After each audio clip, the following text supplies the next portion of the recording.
बणसिंह पंचायत प्रत्येक लोक मान आम क्लब तरफ धन्यवाद जनाऊँगी।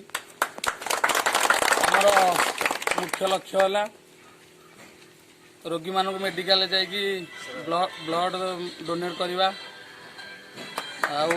गरीब लोक मान जाकि मेडिकल आर्थिक सहयोग हाथ बढ़ेगा।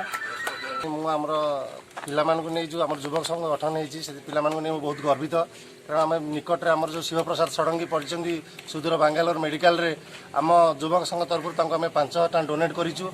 आग को किसी साहाय्य आर्थिक साहाय्य करी प्रतिश्रुति देचु जदि पिलाମାନଙ୍କର सहयोग रुहे ताले आम अंचल किसी कम कर अंचल लोकंर आम मान प्रति जदि किसी सहयोगर हाथ बढ़ेबे आम क्लब को बहुत आगक आगक नहीं पारू आम आशा और विश्वास। जय जगन्नाथ।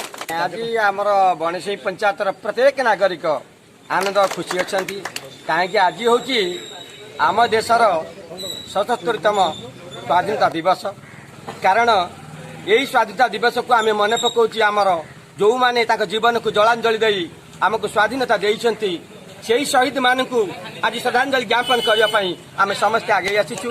बहुत खुशी अच्छी प्रथम आमर जो यूथ क्लब मैनेजमेंट करता राजकिशोर मल्लिक आर सभ्य मान को प्रथम हार्दिक अभिनंदन जेहेतु से एत बड़ प्रोग्राम टे ये करजक मु धन्य मन करी आज ये सभार किसी कहार सुजोग मत मिलू मुझे निजक धन्य मन करुँच यही कही मोर वक्तव्य शेष।